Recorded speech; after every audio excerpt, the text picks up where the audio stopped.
खुदावन ने उनको वचन दिया है जिससे कि हम उनके मुंह से सके और उस पर चल सकें। सबको जय मसीह की। जय मसीह। आ रही है सबको?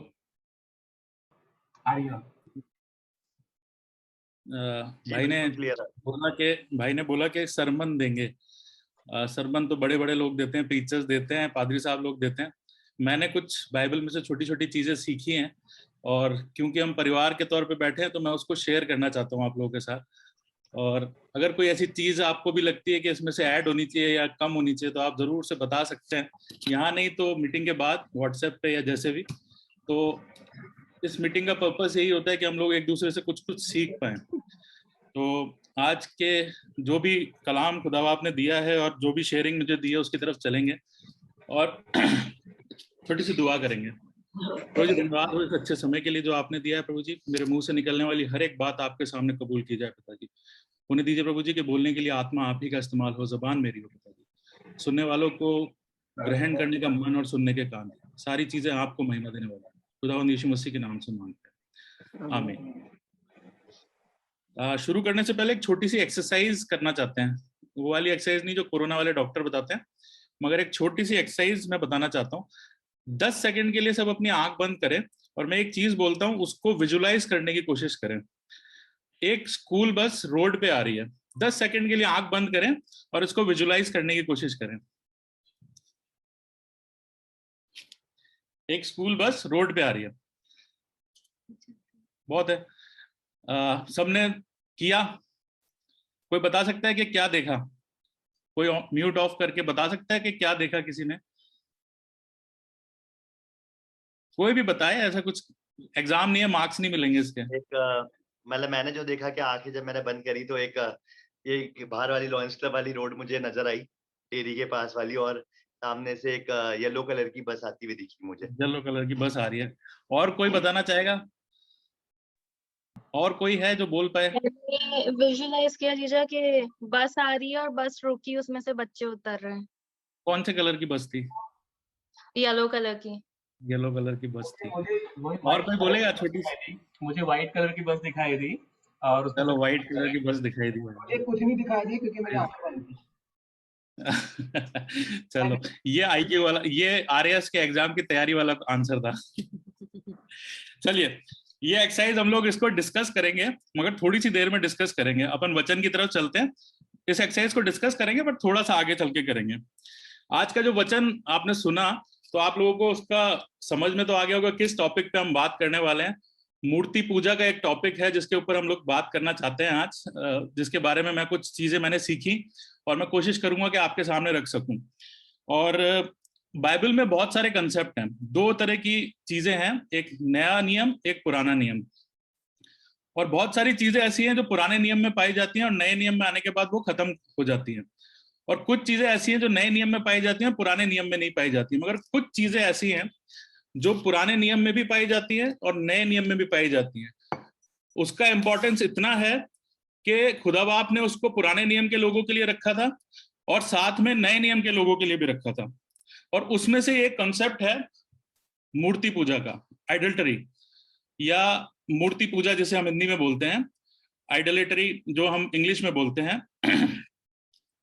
अगर हम लोग इसको समझने की कोशिश करें तो सबसे पहले दुनियावी मीनिंग अगर समझें, डेफिनेशन अगर उसकी समझें, जो ऑक्सफोर्ड डिक्शनरी में बताती है, इंग्लिश की ऑक्सफोर्ड डिक्शनरी में इसका मीनिंग होता है ग्रेट एडमिरेशन फॉर समवन या act of pray to picture और एन ऑब्जेक्ट। या तो किसी के लिए बहुत एडमिरेशन रखना, वो इंसान हो सकता है, वो आपके घर में कोई हो सकता है, वो आपके घर के बाहर कोई हो सकता है, आपके ऑफिस में हो सकता है, आपके स्कूल में हो सकता है, आपका टीचर हो सकता है, कोई भी हो सकता है। या किसी ऐसी चीज की के सामने प्रार्थना करना जो एक ऑब्जेक्ट है, जो इंसान ने बनाई है या दुनिया नेचुरली हमें सामने दिखाई देती है, उस ऑब्जेक्ट की पूजा करना, इसको मूर्ति पूजा समझा जाता है। अब इससे पहले कि हम आगे बढ़े तो मूर्ति पूजा के लिए बाइबल क्या कहती है? बाइबल में सबसे पहले और सबसे इंपॉर्टेंट वर्स जो मूर्ति पूजा के लिए दी गई है वो हमें मिलती है निर्गमन की किताब, उसका 20वां अध्याय और 4थी आयत। निर्गमन 20 और 4। आज मैं आपसे रिक्वेस्ट करूंगा कि अगर आपके पास पेन पेंसिल है तो रख लीजिए, क्योंकि बहुत सारी आयतें खोलनी पड़ेंगी और बाद में शायद अगर अभी नहीं भी खोल पाए तो उसे नोट कीजिए, उसको पढ़िएगा जरूर। तो निर्गमन की किताब 20वां अध्याय और 4थी आयत क्या कहती है, क्या लिखा है वहां पे? तू अपने लिए कोई मूर्ति खोदकर ना बनाना, ना किसी की प्रतिमा बनाना, जो आकाश में या पृथ्वी पर या पृथ्वी के जल में है। तू उनको दंडवत ना करना और ना उनकी उपासना करना, क्योंकि मैं तेरा परमेश्वर यहोवा जलन रखने वाला परमेश्वर हूँ। और जो मुझसे बैर रखते हैं उनके बेटों, पोतों और परपोतों को भी पितरों का दंड दिया करता हूँ। ये आयत हम सब लोग अच्छी जानते हैं। 10 हुक्म को हम लोगों ने बचपन से रटा है। और किसने दी है? ये खुदा बाप ने दी है। किसको दी है? मूसा को दी है और दुनिया के लिए दी है। मैं बहुत ज्यादा डिटेल में इसकी नहीं जाऊंगा, ये अपने आप में सेल्फ एक्सप्लेनेटरी है। मैं सिर्फ ये बताना चाहता हूँ कि मूर्ति पूजा के बारे में खुदा और पुराना नियम क्या क्या बोलता है। इसके बाद एक और वर्स निकालेंगे, लय व्यवस्था की किताब, उसका 26वां अध्याय 26 चैप्टर और पहली आयत 26:1 26:1 लय व्यवस्था क्या लिखा है वहां पे? तुम अपने लिए मूर्तें न बनाना और ना कोई खुदी हुई मूर्ति अपने लिए खड़ा करना और ना अपने देश में दंडवत करने के लिए नक्काशीदार पत्थर स्थापित करना, क्योंकि मैं तुम्हारा परमेश्वर यहोवा हूँ। ये भी खुदा बाप ने अपने लोगों को एक आज्ञा दी है कि आगे तुम्हें क्या करना है उसके बारे में बताती है। इसके बाद आ जाते हैं हम व्यवस्था विवरण की किताब, उसमें 27वां अध्याय और 15वीं आयत में क्या लिखा है? 27-15 श्रापित होवे मनुष्य जो अब कोई मूर्ति कारीगर से खुदवाकर या ढलवाकर निराले स्थान में स्थापना करे, क्योंकि इससे यहोवा घृणा करता है। तब सब लोग कहें आमीन। आमीन। ये व्यवस्था विवरण की किताब में मिलता है। तो मैंने बोला कि जब मैंने आपको बताया कि जब इस मूर्ति पूजा की बात होती है तो ये नए नियम में भी मिलता है, पुराने नियम में भी मिलता है। पुराने नियम में हमने 2-3 इंपॉर्टेंट किताबों में देखा, और अगर मूर्ति पूजा के कंसेप्ट को आप पुराने नियम में देखेंगे तो बहुत सारी जगह पे मूर्ति पूजा के बारे में आया है, जहां खुदा बाप साफ साफ मना करता है कि मूर्ति पूजा हमें नहीं करनी है। और ये सारी बातें एज ए क्रिश्चियन फैमिली हमें बचपन से सिखाई जाती हैं, हम अच्छे से जानते हैं, और ये वाली चीज पूरे पुराने नियम में भरी हुई है। बट मैंने बोला कि ये एक ऐसा कॉन्सेप्ट है जो पुराने नियम में भी है और नए नियम में भी है। तो नए नियम में क्या लिखा है वो मेरे साथ निकालें। प्रेरितों के काम 17वीं किताब और 29वां अध्याय, प्रेरितों के काम 17:29, द बुक ऑफ एक्ट 17:29 क्या लिखा है वहां पे? सो परमेश्वर का वंश होकर हमें यह समझना उचित नहीं कि ईश्वर सोने या रुपए या पत्थर के समान है, जो मनुष्य की कारीगरी और कल्पना से गढ़े गए हों। मनुष्य की किससे गढ़े गए हों? कल्पना से। कल्पना से गढ़े गए हों मतलब क्लियर है कि खुदा को किसी ने देखा नहीं है, और जो भी इंसान ये कर रहा है तो वो अपनी कारीगरी से कर रहा है और अपनी सोच के मुताबिक कर रहा है। किसी ने यीशु मसीह को जिन्होंने देखा है, अगर मैं थोड़ा सा इतिहास की बात करूं तो जो पहली फोटो यीशु मसीह की बनाई गई थी वो अराउंड 300 से 400 AD में बनाई गई थी। मतलब यीशु मसीह के गुजरने के बाद जब वो स्वर्ग में चला गया था, उठा लिया गया था, और उसके चेले भी गुजर चुके थे, और शायद उसके बाद की भी 1-2 जनरेशन गुजर चुकी थी। उसके बाद पहली फोटो इतिहास में हमको मिलती है जो यीशु मसीह की थी। तो जिसने भी वो फोटोग्राफ बनाई थी, ये बात मान के चलें कि उसने यीशु मसीह को नहीं देखा था, या खुदा के नाम पे जो भी तस्वीरें बनाई गई हैं उसको खुदा बाप, उसको जिसने भी बनाया है उसने खुदा को या यीशु मसीह को नहीं देखा है। अब आगे चलते हैं। ये जो बात कर रहे हैं मूर्ति पूजा की, आज इसके बारे में क्यों बात कर रहे हैं? इसके बारे में इसलिए बात कर रहे हैं कि कई बार क्या होता है कि हम जाने और अनजाने तौर पे अपने जीवन में मूर्ति पूजा को लेके आ जाते हैं। मगर ये किस तरह की मूर्ति पूजा होती है, मूर्ति पूजा के टाइप क्या है? अगर हम समझना चाहें कि मूर्ति पूजा होती क्या है, तो 3 तरह की मुझे मूर्ति पूजाओं के बारे में पता लगा। पहली होती है मूर्ति पूजक समाज जो करता है, यानी कि वो लोग जो बुत परस्त हैं, या पेगन वर्ड इंग्लिश में यूज होता है। पेगन लोग कौन होते हैं? जो मुस्लिम्स हैं, जो जूस हैं और जो क्रिश्चियंस हैं। इन तीनों को अगर आप हटा दें तो बाकी जितनी भी कम्युनिटीज हैं, जितने भी विश्वास है, जितने भी धर्म है, उसको पेगन बोला जाता है। जो यहूदियों से निकले हैं वो नॉन पेगन होते हैं, और जो यहूदियों के अलावा या क्रिश्चियंस और मुस्लिम्स के अलावा जो लोग हैं वो पेगन कहलाते हैं। तो पेगन वर्ल्ड या फिर मूर्ति पूजक समाज जो है वो मूर्ति पूजा करता है, और ये सबसे आसान मूर्ति पूजा है जिसको आप देखते ही पहचान सकते हैं। उनके घर में एक मूर्ति होगी, उनके सामने वो परस्तिश कर रहे होंगे, वो दिए जला रहे होंगे, वो उसके सामने पूजा शाम को रात को अलग अलग समय पे करते हैं। और इसके बारे में बहुत ज्यादा एक्सप्लेन करने की जरूरत नहीं, क्योंकि हम सब एक ऐसी देश में रहते हैं जहाँ पे ये बहुत आसानी से नोटिस किया जा सकता है। और ये एक इस तरह की बुत परस्ती है जो कि बहुत इजीली विजिबल भी होती है और आप देख भी सकते हैं। हम आते हैं सीधे दूसरे नंबर की मूर्ति पूजा पे। दूसरे नंबर की मूर्ति पूजा क्या होती है, जो कि सेक्युलर वर्ल्ड में पाई जाती है। अब ये इंपॉर्टेंट है, इसके बाद की जो 2 तरह की मूर्ति पूजा हम देखते हैं वो थोड़ी सी इंपॉर्टेंट है। रीजन क्या है कि सेक्युलर वर्ल्ड के अंदर एक तो वो समाज हो गया जो धर्म को मानता है, परमेश्वर पे विश्वास करता है, चाहे वो किसी भी परमेश्वर पे करता हो, चाहे वो किसी भी भगवान को पूछता हो। एक समाज तो वो हो गया, एक हम लोग हो गए जो हम अपने आप को अलग रिलीजन फेथ का मानते हैं, और एक समाज वो है जो सेक्युलर है, जो किसी को नहीं मानता है। अब होता क्या है कि जब हम लोग सेक्युलर वर्ल्ड में हम सब लोग जाते हैं, हम नौकरियां करते हैं, हम स्कूलों में जाते हैं, कॉलेजेस में जाते हैं, लोगों से मिलते हैं, हमारे दोस्त हैं, तो जब हम इन लोगों के साथ जाते हैं तो हम किस तरह की बुत परस्ती को देखते हैं। अब हम वापस से एक बार चलते हैं कि डेफिनेशन क्या है। डेफिनेशन जो हमें डिक्शनरी में मिलती है, ग्रेट एडमिरेशन फॉर समवन। अब समवन यानी कि आप किसी और के बारे में बहुत ज्यादा एडमायर करने लगते हो। अब ये कौन हो सकता है? ये आपका बॉस हो सकता है, या आपका टीचर हो सकता है, या आपका दोस्त हो सकता है, या आपका कोई रिलेटिव हो सकता है, इवन आपके चर्च का पास्टर भी हो सकता है, या कोई प्रीचर भी हो सकता है, जिसके लिए आप एक जबरदस्त एडमिरेशन अपने जीवन में ले आते हो, उनको बहुत ज्यादा मानने लगते हो। और कई बार वो लाइन क्रॉस हो जाती है कि हमें पता नहीं लगता कि परमेश्वर ने क्या कहा है, और हमारे वो सिखाने वाले हमारे दोस्त ने, हमारी ऑफिस में हमारे बॉस ने, या इवन पास्टर्स ने, कई सिचुएशंस में ऐसा भी होता है, मैं किसी के अगेंस्ट नहीं बोल रहा हूँ, बट ऐसा जनरली हो जाता है कि हम वो लाइन मिस कर जाते हैं। तो ये जो बात है ये भी बुत परस्ती में ही आती है, ये भी मूर्ति पूजा में ही आती है। क्यों? क्योंकि आपने किसी और को एक वो दर्जा दे दिया है जो परमेश्वर को दर्जा दिया जाना चाहिए था। आप कई बार क्या होता है, जैसे हम जॉब वाले हैं, जॉब वाले बहुत सारे लोग ये समझेंगे, कई बार हम संडे चर्च मिस कर जाते हैं। तो ऑफिस का काम है, मंथ एंड चल रहा है, हमें जाना पड़ता है, क्या है उसके अंदर। मगर आप ये देखो कि जब आप चीजों को छोड़ के, परमेश्वर को छोड़ के और दुनियावी चीजों की तरफ ज्यादा भागने लगते हो, तो वो एक तरीके की बुत परस्ती है। मेरे साथ निकाल लें मत्ती 6:24, जहां पे कौन कह रहा है? मत्ती उसका 6 अध्याय 24वीं आयत। और बोलने वाला कौन है? मैं नहीं बोल रहा हूं, ये यीशु मसीह बोल रहा है। कौन बोल रहा है? यीशु मसीह बोल रहा है। और क्या बोल रहा है? कोई मनुष्य 2 स्वामियों की सेवा नहीं कर सकता। किसकी सेवा नहीं कर सकता? 2 स्वामियों की। अब 2 स्वामी कौन है? कौन हो सकते हैं? या तो मेरा स्वामी यीशु मसीह हो सकता है, या कोई और हो सकता है, कोई और कोई भी हो सकता है। या तो मैं यीशु मसीह की सेवा कर सकता हूं, या मैं किसी दूसरे व्यक्ति की या चीज की सेवा कर सकता हूं। आगे क्या लिखा है? क्योंकि वह एक से बैर और दूसरे से प्रेम रखेगा, वह एक से मिला रहेगा और दूसरे को तुच्छ जानेगा।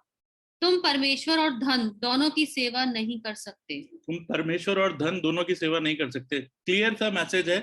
यहाँ पे धन की जगह आप किसी और को भी रख सकते हो। क्लियर मैसेज है कि आप एक साथ 2 मास्टर्स की सेवा नहीं कर सकते। अगर आप परमेश्वर की राह पे चल रहे हो, जो हम सेक्युलर वर्ल्ड में जाते हैं, हम लोग बहुत अच्छे से जानते हैं कि किस तरह की परेशानी हमें झेलनी पड़ती है, और बहुत मुश्किल होता है। मैं ये नहीं कह रहा हूँ कि नामुमकिन है, बहुत सारे लोग हैं जो रास्ते निकाल लेते हैं, परमेश्वर की सिताइश के रास्ते निकाल लेते हैं, चर्च अटेंड करने के भी रास्ते निकाल लेते हैं, दुआ बंदगी करने के भी रास्ते निकाल लेते हैं, परमेश्वर से जुड़े रहने के रास्ते निकाल लेते हैं। और वही हमारी जरूरत है कि हमारे लिए स्वामी सिर्फ एक होना चाहिए, जो कि यीशु मसीह है। और यीशु मसीह की ही सेवा, उसी के यीशु मसीह की हमें सेवा करनी है, और उसी के राह पे हमें चलना है। हमें दूसरा स्वामी कोई नहीं पालना है। तो ये दूसरे तरह की बुत परस्ती है जो कि हम सेक्युलर वर्ल्ड में देखते हैं, या सेक्युलर टाइम पे देखते हैं। तीसरी जो है वो हमारे लिए बहुत इंपॉर्टेंट है। तीसरी जो हमें मिलती है वो है रिलीजियस आइडोलेट्री, या विश्वासियों के द्वारा जो मूर्ति पूजा कर दी जाती है, चाहे जाने चाहे अनजाने। और ये बहुत मुश्किल होता है इसको पहचानना, क्योंकि हम अपने जीवन में कई बार ऐसी चीजें देख लेते हैं, मगर क्योंकि हमें बचपन से वो सिखाया गया है, या हमने जाने और अनजाने तौर पे उसको कहीं से पिक कर लिया है, तो हम वो करते हैं, पर हमें कई बार पता नहीं होता। हम लोग जान भी नहीं पाते कि हम कैसे उन गलत रास्तों पे या उस बुत परस्ती की तरफ चले गए। एग्जाम्पल देता हूं मैं। हम चर्च जाते हैं, चर्च के अंदर हम गीत गाते हैं, वर्शिप करते हैं, हम 10वां अंश भी देते हैं, हम कोई हमारे पास आता है तो हम उसकी बात भी सुनते हैं, सरमन भी सुनते हैं, सारी चीजें करते हैं। और होता क्या है कि ये सारी चीजें हम अपने जीवन में कर रहे हैं, मगर इसका इंपॉर्टेंस क्या है, क्यों हमें ये जीवन में दी गई है? क्या मैं चर्च इसलिए जा रहा हूं क्योंकि मैंने आज नए कपड़े पहने हैं? मैं चर्च तो जा रहा हूं, बट मेरा पर्पस क्या है चर्च जाने का? क्या मैं यीशु मसीह के वचन को खोजने जा रहा हूं? क्या मैं वचन में से कुछ सीखने जा रहा हूं? या मैंने नए कपड़े पहने हैं इसलिए जा रहा हूं? या आज तो मेरे को अपने चाचा से कुछ बात करनी है, उनका घर दूर पड़ता है, चर्च में मुलाकात हो जाएगी, चर्च में बात कर लेता हूँ। हम किस लिए जा रहे हैं? चर्च सोशल क्लब नहीं है। हम लोग वहां जाते हैं वचन सीखने के लिए, हम वहां अपने कपड़ों की नुमाइश करने के लिए, अपने जीवन शैली की नुमाइश करने के लिए, या किसी से मिलने के लिए, या अपने रिश्तेदारों से हाय हेलो करने के लिए नहीं जाते। अगर आप ये करने जा रहे हैं तो जाने और अनजाने तौर पे आपने उस जगह को बुत परस्ती की जगह बना दिया है। ये भी अपने आप में एक मूर्ति पूजा है, आप गलत रास्ते पे चले गए। और क्या हो सकता है? प्लीज मैं एक एग्जांपल दे रहा हूँ, इसको कोई अदरवाइज मत लीजिएगा। बहुत सारे लोग होते हैं जो बहुत सारी चीजें मानते हैं। हम कैथोलिक समाज में देखते हैं कि रोजरी इस्तेमाल की जाती है। अब रोजरी क्या है मुझे नहीं पता कि कोई यहाँ पे करता है या नहीं करता है। और रोजरी क्या है, अगर रोजरी के बारे में आप किसी ने पढ़ा है या उसको इस्तेमाल करता है तो क्या है, पहली जो बीट होती है उसके अंदर जो मोती होते हैं, पहले 10 होते हैं हेल मेरी की प्रार्थना होती है, और उसके बाद उससे पहले लॉर्ड्स प्रेयर बोली जाती है, उसके बाद ग्लोरी बी बोला जाता है, 10 के बाद एक ग्लोरी बी बोला जाता है, और मिस्ट्रीज ऑफ फातिमा करके, अब ये मैं डिटेल में इसमें नहीं जाऊंगा क्योंकि ये बहुत लंबा टॉपिक है, आप उसको ढूंढ सकते हो। मिस्ट्रीज ऑफ फातिमा क्या है, मिस्ट्रीज ऑफ अलग अलग मिस्ट्रीज हैं क्या होती हैं। अब जब आप उसको इस्तेमाल करते हो तो आप ये एक प्रेयर को का एक प्रोसेस है जिसको आप करते हो, और वो मोती जो है जब आप उसे घुमाते हो तो आपका कंसंट्रेशन बनता है कि आपको वो प्रेयर रेगुलरली करनी है। अब हेल मैरी के अंदर लॉर्ड्स प्रेयर हम भी करते हैं और भी बहुत सारी चीजें हम लोग करते हैं, मगर मुझे क्या प्रॉब्लम है इसके अंदर, मैंने क्या प्रॉब्लम देखी इसके अंदर एक प्रॉब्लम ये है कि रोजरी के अंदर जो प्रेयर हम लोग बोलते हैं हेल मैरी वाली, उसके अंदर एक चीज आती है कि मदर मैरी यीशु मसीह जैसे इंटरसेशन करती है, मतलब मध्यस्थता करती है। और बाइबल हमें क्लियरली बताती है कि मध्यस्थता का काम कौन करता है, सिर्फ और सिर्फ यीशु मसीह करता है। मेरे साथ निकाल लें रोमियो का 8वां अध्याय, उसकी 34वीं आयत, रोमियो 8:34, रोमियो 8:34 34। फिर कौन है जो दंड की आज्ञा देगा? कौन है जो दंड की आज्ञा देगा? मसीह वह है जो मर गया वरन मुर्दों में से जी भी उठा और परमेश्वर की दाहिनी ओर है और हमारे लिए निवेदन भी करता है। हमारे लिए निवेदन करता है, इंटरसेशन जो करता है, मध्यस्थता जो करता है, वो कौन करता है? यीशु मसीह करता है। एक और आयत निकाल दें, यूहन्ना 16:23। उस दिन तुम मुझसे कुछ ना पूछोगे, मैं तुमसे सच सच कहता हूँ, यदि पिता से कुछ मांगोगे तो वह मेरे नाम से तुम्हें देगा। ये कौन कह रहा है? यीशु मसीह बता रहा है कि पिता से अगर तुम कुछ मांगोगे तो वो मेरे नाम से देगा। क्या यहाँ पे उसने बोला है कि मेरी माँ मरियम के नाम से भी देगा? उसने नहीं बोला है। आगे एक और आयत निकाले मेरे साथ, पहला तिमोथी उसका 2 अध्याय और 3 से 6 आयत तक। क्या लिखा है वहां पे? पहला तिमोथी 2 अध्याय 3 से 6 आयत, क्या लिखा है वहां पे? क्योंकि हमारा उपदेश न भ्रम से है और न अशुद्धता से, न छल के साथ है, पर जैसा परमेश्वर ने हमें योग्य ठहराकर सुसमाचार सौंपा, हम वैसा ही वर्णन करते हैं। और इसमें मनुष्य को नहीं परंतु परमेश्वर को और जो हमारे मनों में जानता है प्रसन्न करते हैं, क्योंकि तुम जानते हो कि हम ना तो तिमोथी पहला तिमोथी इसमें है ना, ये हमारे उद्धारकर्ता परमेश्वर को अच्छा लगता और भाता भी है, जो ये चाहता है कि सब मनुष्य को उद्धार हो और वे सत्य को भली भांति पहचान ले। ये कौन कह रहा है? ये हमें पौलुस बता रहा है कि उद्धार का काम कौन करता है? यीशु मसीह की तरफ से होता है। एक आयत और निकाल ले जल्दी से, पहला यूहन्ना 2 अध्याय और उसकी पहली आयत। पहला यूहन्ना 2 अध्याय और उसकी पहली आयत। मेरे प्रिय बालकों, मैं ये बातें तुम्हें इसलिए लिखता हूँ कि तुम पाप ना करो, और यदि कोई पाप करे तो पिता के पास हमारा एक सहायक है, अर्थात धर्मी यीशु मसीह। धर्मी यीशु मसीह।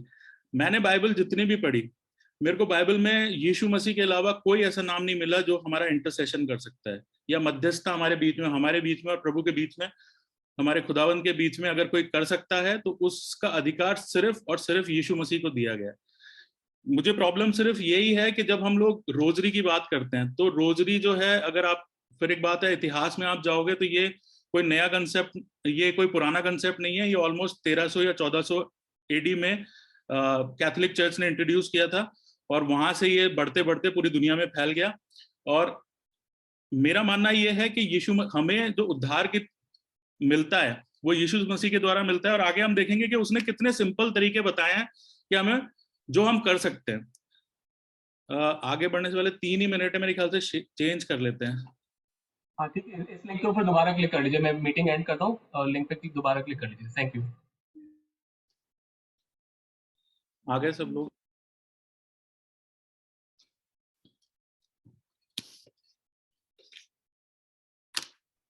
जीजा करिए आप स्टार्ट, ऑलमोस्ट आ ही रहे हैं सब।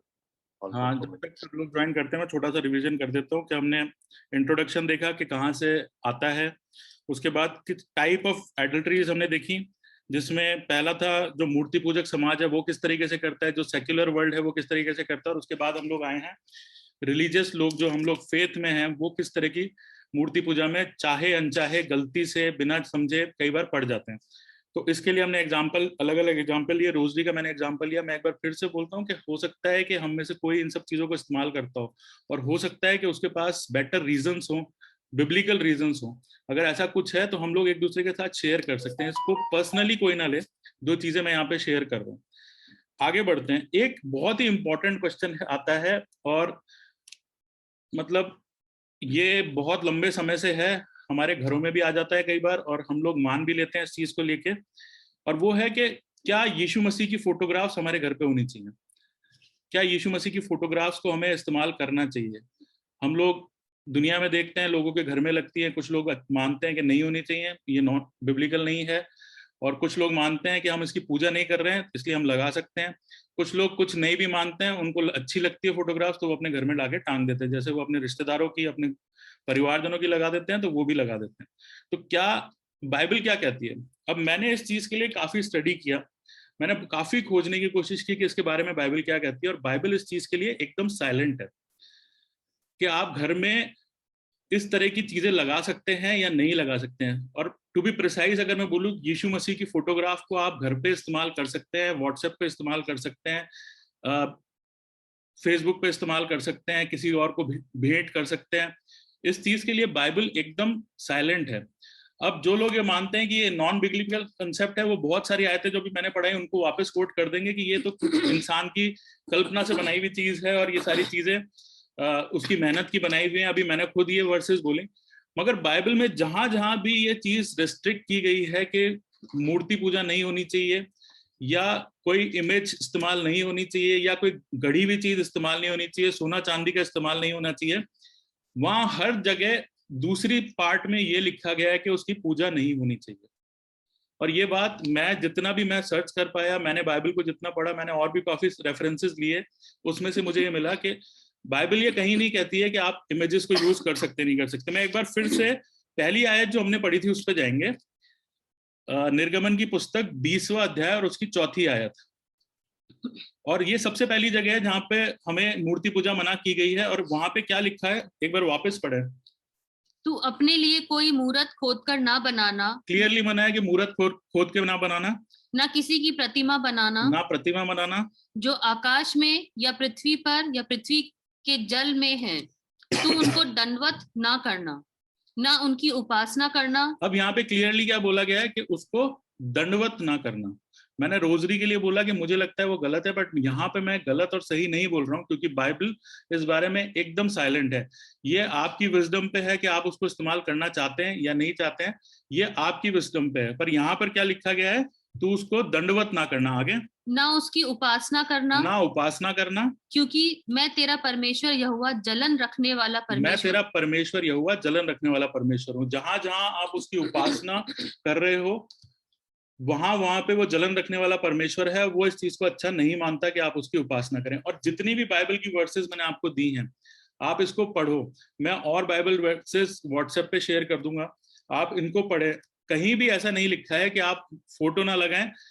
साफ हर जगह जहां पे ये कमांडमेंट दिया गया है, जहां जहां ये आज्ञा दी गई है, वहां साथ में लिखा गया है कि उसकी उपासना ना करना। तो क्या हमें फोटोग्राफ लगानी चाहिए? मुझे नहीं पता लगानी चाहिए या नहीं लगानी चाहिए, आपकी विजडम है। मगर कुछ बातें और मैं आपके साथ शेयर करना चाहता हूँ।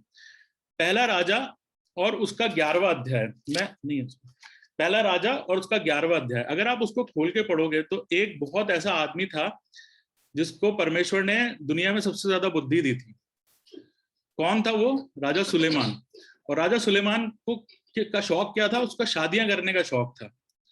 वो उसकी 700 पत्नियां थी और 300 रखेलियां थी, 1000 औरतों के साथ उसके संबंध थे।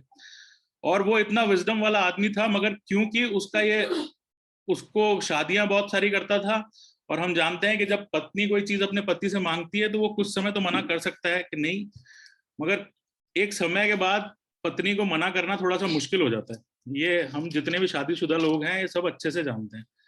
उनकी जिंदगी में सारे इम्तिहान आते जाते रहते हैं, और इम्तिहान में सब लोग किस डायरेक्शन में जाते हैं वो मुझे कहने की जरूरत नहीं, सब जानते हैं। तो सुलेमान की जिंदगी में भी ऐसे इम्तिहान आए और वो वहां पे फेल कर गया, वो फॉल्टर कर गया। उसने ऊंचे स्थानों पर प्रतिमाएं स्थापित कराई, जो उसकी बीवियां अलग अलग डिनोमिनेशन से वो लेके आता था, अलग अलग रिलीजियन फेथ से लेके आता था, वहां से वो लेके आया। पर क्या सुलेमान खुद उनकी पूजा करता था? बाइबल साफ बताती है कि वो उसकी पूजा नहीं करता था। तो क्या वो फोटोग्राफ जो हम घर में लेके आ रहे हैं, हम उसकी पूजा करनी चाहिए? नहीं करनी चाहिए। मगर सुलेमान ने वो मंदिर बनवाए, वो प्रतिमाएं स्थापित कराई, वो सारी चीजें की। वो खुद पूजा नहीं करता था, मगर वो दूसरों की पूजा के लिए इस्तेमाल होती थी। अब इस एग्जाम्पल को हम अपने घर में कैसे देख सकते हैं? वो जो फोटोग्राफ आपके घर में लगी है, आप एडल्ट हैं, आप समझदार हैं, आप अच्छे से चीजों को जानते हैं, आपने वचन पढ़ा है, आपने बचपन से चीजें सीखी हैं, आप सही और गलत को पहचान सकते हैं। मगर आपके घर में एक छोटा बच्चा है जिसकी उम्र 5 साल है, 4 साल है, 6 साल है, 10 साल है, क्या वो इस चीज को समझ सकता है? क्या वो ये जान सकता है कि ये जो फोटोग्राफ लगी है ये जीसस पापा नहीं है, मगर जीसस पापा की जैसी कोई फोटोग्राफ है? बहुत सारी एक्सरसाइज, अभी एक एक्सरसाइज जो अपन ने पहले की उस पर भी बात करेंगे। एक एक्सरसाइज ये भी है कि मेरे कहने पे आज रात को अपने बच्चों से बोलिएगा कि वो आंख बंद करें ऐसे ही और बोले कि यीशु मसीह दिखाई देता है, और उससे पूछिएगा कि यीशु मसीह का डिस्क्रिप्शन क्या है। मैं आपको गारंटी के साथ बोल सकता हूँ कि आपके घर में जो फोटोग्राफ लगी है ना, वो डिस्क्रिप्शन कुछ कुछ उससे मिलता हुआ होगा। तो क्या हमें वो मूर्ति, वो फोटोग्राफ हमारे घर में लगानी चाहिए? आपका विजडम है, मैं इस चीज पे नहीं बोल सकता। दूसरा एग्जाम्पल, आपके घर में कोई मेहमान आता है जो कि नॉन क्रिश्चियन बैकग्राउंड से है, जिसने यीशु मसीह के बारे में सुना ही नहीं। वो आके आपसे पूछता है ये फोटोग्राफ किसकी, आप क्या बोलेंगे? आप उसको यीशु मसीह कह के इंट्रोड्यूस करेंगे कि हम इसको मानते हैं, और उस आदमी के सामने आपने उसको इमेज क्रिएट कर दी कि यीशु मसीह ऐसा है। मैंने आपको बताया कि 300-400 साल बाद यीशु मसीह के पहली बार फोटोग्राफ बनी। कितनी भविष्यवाणियां हुई थी यीशु मसीह के पैदा होने से पहले? पुराने नियम में कोई बता सकता है कितनी भविष्यवाणियां हैं यीशु मसीह की? लगभग 400 भविष्यवाणियां हैं जो नए नियम में पूरी हो गई हैं या होती हुई दिखाई देती हैं। लगभग यीशु मसीह की 400 भविष्यवाणियां हैं कि यीशु मसीह आएगा दुनिया में। मगर उन 400 भविष्यवाणियों में से एक नहीं है जो ये बोलती है कि यीशु मसीह कैसा दिखेगा। जब यशाया यीशु मसीह के बारे में बताता है तो वो ये नहीं बोलता कि वो बच्चा जो पैदा होगा उसकी नीली आंखें होंगी, उसके बाल काले होंगे, वो गोरा होगा, काला होगा, कैसा होगा। पुराना नियम कहीं नहीं बताता है कि उसकी फिजिकल कैरेक्टरिस्टिक्स क्या थी। हम नए नियम में आ जाते हैं। नए नियम में हम लोग जानते हैं कि यीशु मसीह के 12 चेले थे, एक को तो छोड़ दो, उसकी जगह दूसरा आ गया था। 12 से 300 हुए और बढ़ते बढ़ते हम पूरी दुनिया में फैल गए। मगर क्या उन 12 चेलों ने, जो लोग बाहर निकले और यीशु मसीह का नाम लेके निकले, या पौलुस ने जो लगभग उसके यीशु मसीह के आसपास का टाइम का था, क्या उनमें से किसी ने भी प्रीच करते हुए पुराने नए नियम में भी कोई इमेज दी है, कोई फिजिकल कैरेक्टरिस्टिक दिया है कि यीशु मसीह कैसा दिखता था। पूरी बाइबल, नया नियम और पुराना नियम आप खोल के पढ़ लीजिए, कहीं भी आपको यीशु मसीह की फोटोग्राफ या इमेज या उसका फिजिकल कैरेक्टरिस्टिक्स दिखाई नहीं देंगे। क्या ये परमेश्वर बता नहीं सकता था कि यीशु मसीह कैसा दिखेगा? हम दूसरे धर्मों में देखते हैं, श्याम वर्णीय है, राजकुमार सा दिखने वाला भगवान है, अलग अलग तरीके के भगवान हमें दिखते हैं और सबके फिजिकल कैरेक्टरिस्टिक्स कहीं ना कहीं मेंशन किए गए हैं। तो क्यों हमारे परमेश्वर ने उसके फिजिकल कैरेक्टरिस्टिक्स को मेंशन नहीं किया? मेरा विश्वास है, मेरा मानना यह है कि वो इसलिए नहीं किया कि यीशु मसीह कैसा दिखता था ये इंपॉर्टेंट नहीं था। इंपॉर्टेंट ये था कि उसने क्या किया और उसके द्वारा हमारी जिंदगी में क्या हो सकता है, ये ज्यादा इंपॉर्टेंट है। अब मैं आता हूं वापस उस बस वाले एग्जाम्पल पे। मिंटू भैया, मैंने आपके साथ 2 फोटोग्राफ शेयर की थी। पहली फोटोग्राफ आप शेयर एक बार दिखा दीजिए प्लीज।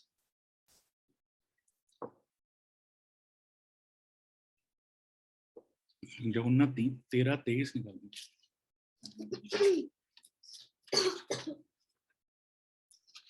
मैं आपको एक और एग्जांपल देना चाहता हूं कि कई बार हम चाहे अनचाहे तौर पे किस तरीके से गलत धारणाओं में पड़ जाते हैं। ये एक फोटोग्राफ है और दुनिया की सबसे महंगी फोटोग्राफ्स में से अगर ओरिजिनल की बात करें, और ये फोटोग्राफ लियोनार्डो दा विंची, जो दुनिया का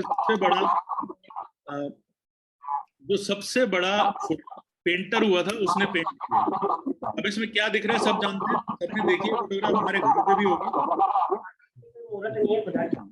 आवाज आ रही है किसी की? जीजा बहुत फीडबैक आ रहा है पीछे से।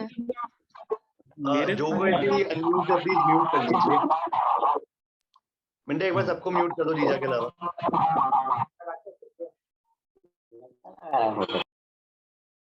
हाँ जी, तो ये फोटोग्राफ सबने देखी है, ज्यादा जानने की जरूरत नहीं है इसमें क्या है क्या नहीं है।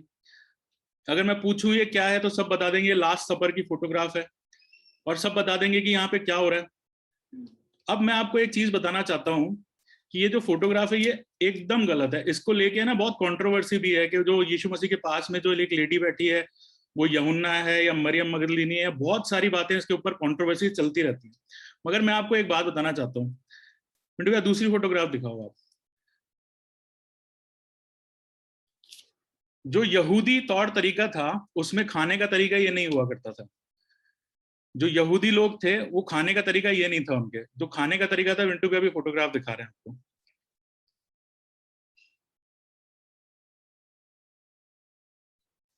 ये बैठने का तरीका हुआ करता था उसके उस समय पे। कभी भी वो पैर लटका के खाना नहीं खाते थे और ऐसे खाते थे। और ये मैं अपने दूसरी स्टडी से नहीं बोल रहा हूं, मैं बाइबल से बोल रहा हूं। मेरे साथ निकालें यूहन्ना 13:23। यूहन्ना 13:23। उसके चेलों में से एक जिससे यीशु प्रेम रखता था, यीशु की छाती की ओर झुका हुआ बैठा था। यीशु की छाती की ओर झुका हुआ बैठा था। अगर आप पुराने वर्जन्स निकालेंगे, इंग्लिश के नए वाले नहीं, पुराने वर्जन्स निकालेंगे, तो जहां भी खाने पे बैठने की बात आ रही है वहां पे इंग्लिश वर्ड यूज हुआ है रिक्लाइनिंग। और यहां पर आप पोजीशन देखो,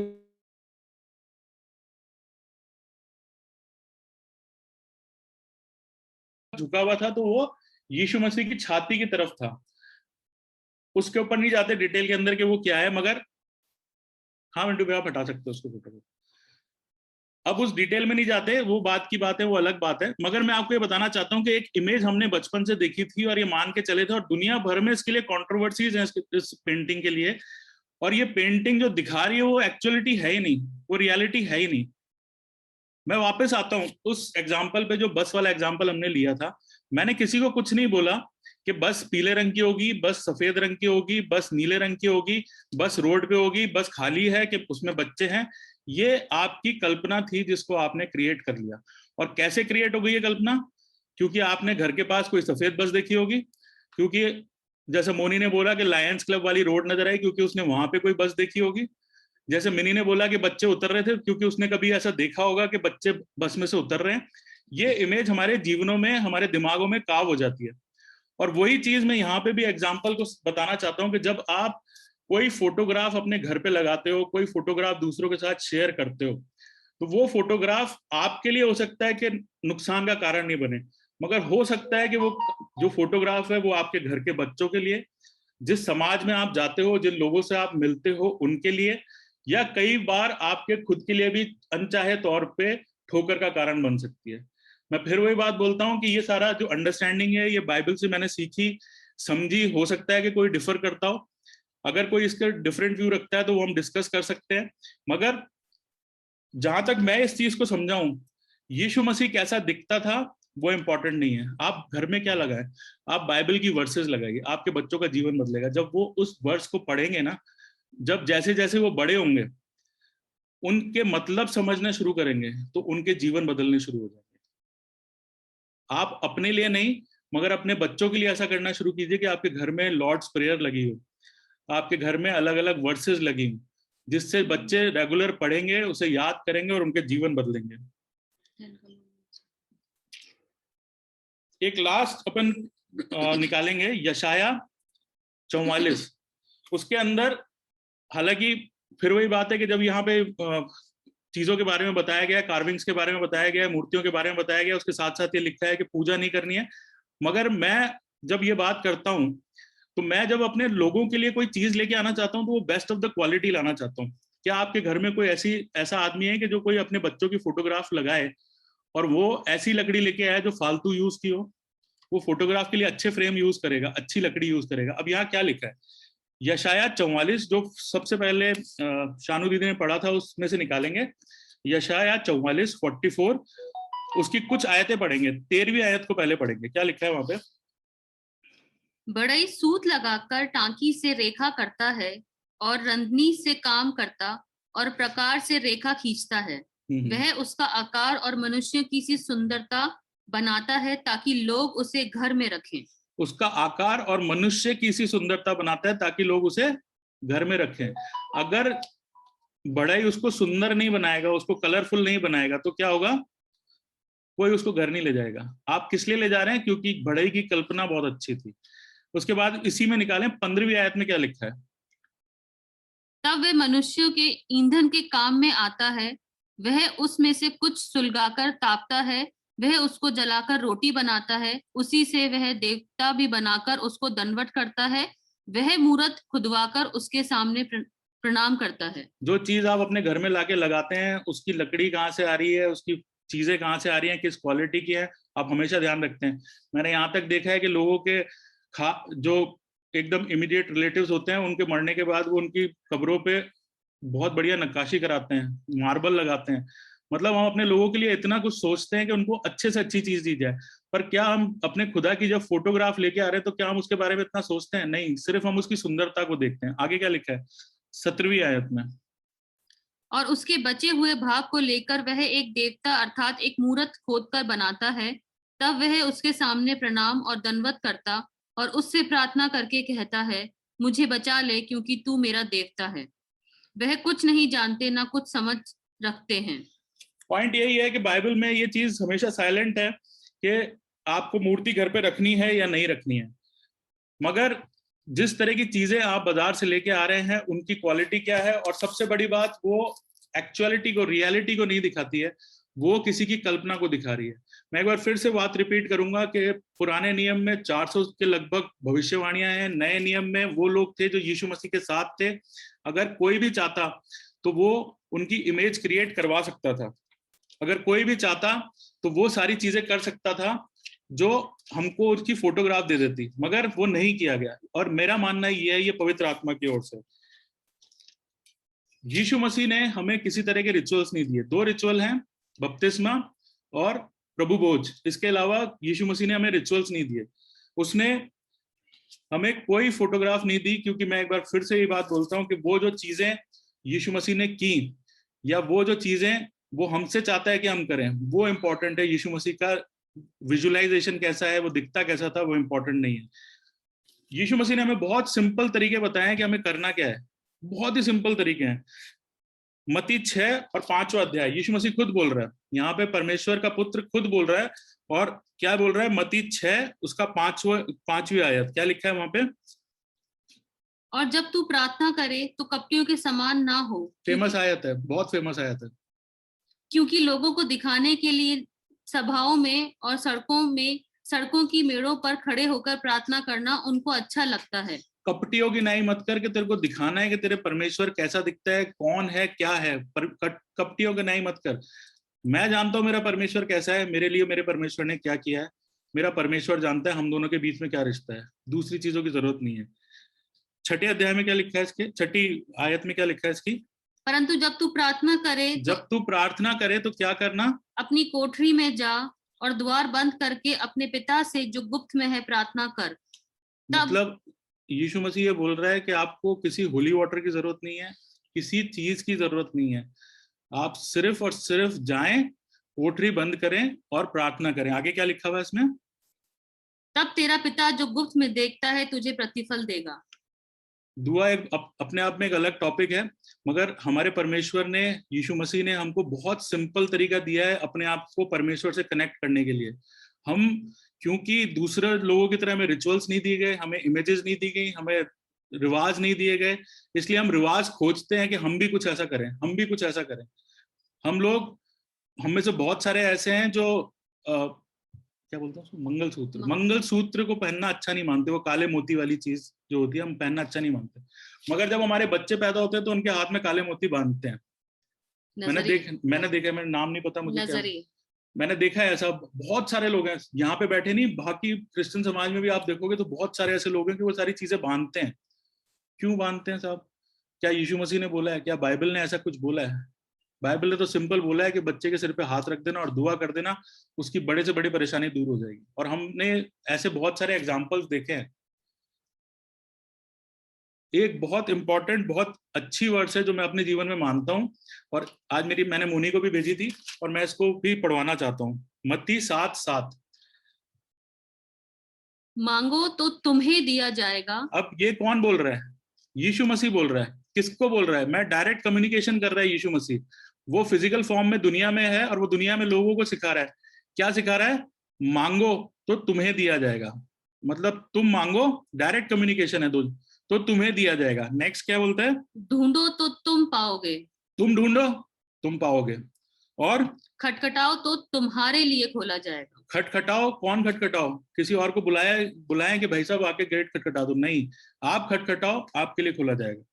हमारा विश्वास इतना जबरदस्त विश्वास है, हमारा परमेश्वर इतना जबरदस्त परमेश्वर है कि उसको रिचुअल्स में बांधा नहीं जा सकता, उसको इमेजेस में बांधा नहीं जा सकता, उसको विजुअलाइजेशन में बांधा नहीं जा सकता।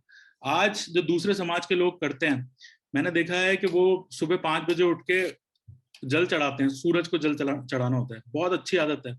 सुबह सुबह सबसे पहले उठ के अपने भगवान को याद करना आसान है कि मुश्किल है? डेली बेसिस पे सर्दी गर्मी बरसात उठ के करना आसान है कि मुश्किल है? वो रिलीजन में है, वो अपने विश्वास में है, सही कर रहे हैं गलत कर रहे हैं, अपने लिए कुछ भी हो सकता है, वो उनके लिए सही कर रहे हैं। ये आसान काम है या मुश्किल काम है? ये बहुत मुश्किल काम है, डेली एक रूटीन को फॉलो करना। 5 बजे अपने आप में उठना मेरी जिंदगी में तो शायद 5 बजता ही एक बार है, मुझे नहीं पता सुबह के 5 बजते कैसे हैं। तो बात यह है कि बहुत मुश्किल काम है, मगर उसको जब हम अपनी जिंदगी से कंपेयर करते हैं ना, जब हमें वचन दिए गए, कोई तेरे गाल पे थप्पड़ मार दे तो दूसरा गाल आगे कर देना, कौन सा काम ज्यादा मुश्किल है? मेरे को बोलेगा ना कि रोज एक थप्पड़ इस गाल पे खा और एक थप्पड़ उस गाल पे खा, शायद मैं भी सुबह उठ के 5 बजे प्रार्थना करना चालू कर दूंगा। हमारे लिए जो काम रखे गए वो ज्यादा मुश्किल है, दिखने में इजी होते हैं, हमारे लिए ज्यादा मुश्किल है, मगर वो आप कर सकते हो। दुआ का हथियार आपको दिया गया है कि आप किसी भी चीज पे दुआ करोगे वो हो जाएगी। मेरे साथ निकाल लें, आखिरी आयत निकलवा रहा हूँ, मैं जानता हूँ बहुत लंबा हो गया, आखिरी आयत निकलवा रहा हूँ, मत्ती 18 उसका 19 और 20। कुछ नहीं करना है आपको। आपकी जिंदगी में परेशानी है, हम लोग भी बैठ के यहाँ पे यही करते हैं रोज शाम को। आपकी जिंदगी में परेशानी है, आपका बिजनेस नहीं चल रहा, बीमारी है, कुछ भी है, क्या करना है? बहुत सिंपल है। क्या करना है? फिर मैं तुमसे कहता हूँ यदि तुम में से 2 जन पृथ्वी पर किसी बात के लिए जिसे वे मांगे एक मन के होकर अगर आप मान लेते हैं। ये महीना भर हुआ है शायद हमारी मीटिंग को चलते हुए, हमने इस मीटिंग में देखा है कि किस तरह से लोग ठीक किए जाते हैं, क्योंकि मांगने वाला कौन है? दो से ज्यादा ही लोग हैं, मगर एक मन होके मांग रहे हैं। सिंपल तरीका है, आप परेशानी में हो, अपनी पत्नी का हाथ पकड़ो, बैठो, एक मन होके दुआ करो, आपकी परेशानी दूर हो जाएगी। सिंपल तरीका है। किसी चीज की आपको जिंदगी में जरूरत नहीं है, कोई आपको रिचुअल्स करने की जरूरत नहीं है। कोई रिचुअल मेरे परमेश्वर ने मुझे दिए नहीं, खुदा बाप ने कोई रिचुअल्स मेरे लिए नहीं रखे हैं।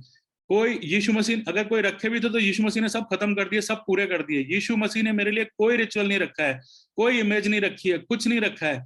आपको अगर अपनी जिंदगी में कुछ बदलाव लाना है तो घुटनों पे जाएं, दुआ करें। तो वह मेरा पिता की ओर जो स्वर्ग में है उनके लिए हो जाएगी। क्यों मतलब यीशु मसीह वादा कर रहा है कि एक मन का होके दुआ करोगे तो वो चीज हो जाएगी, नो सेकंड थॉट, इसके अंदर कोई दूसरा ख्याल नहीं है। दानियल के लिए जब मृत्यु की आज्ञा निकल गई कि उसको ऐसा करना पड़ेगा, जब आज्ञा निकल गई तो क्या किया उसने? वो गया अपनी कोठरी में बैठा और दुआ करने लगा। हमारे को बहुत सिंपल तरीका दिया गया है। अगर आपकी जिंदगी में कोई ऐसी मूर्ति, मैं विश्वास करता हूं कि मेरे परमेश्वर ने हमें कोई रिवाज नहीं दिया, कोई आइडल नहीं दी, कुछ नहीं दिया, कोई मूर्ति नहीं दी जिससे वो पहचाना जाए, मगर हमें दुआ दी गई है। मैं विश्वास करता हूं कि आज की जो बात है ये आपको समझ में आई होगी। और अगर अब तक हमारी जिंदगी में कोई ऐसी चीज थी जो मूर्ति पूजा के बराबर थी तो अब नहीं रहेगी। हम उस सारी चीज को, जो हमारी चीज जिंदगी में खराब थी, उसको निकाल के परमेश्वर से दुआ मांगेंगे और दुआ को अपना हथियार बनाएंगे। दुआ ही हमारा रिवाज है, दुआ ही हमारी इमेज है और दुआ ही हमारा रिचुअल है। सारी चीजें एक जगह पूरी होती हैं जिसे दुआ बोलते हैं। हम लोग इन सारी चीजों को अपनी जिंदगियों से निकालें, दुआ में आए और अपनी जिंदगी को पवित्र बनाएं। जय मसीह की।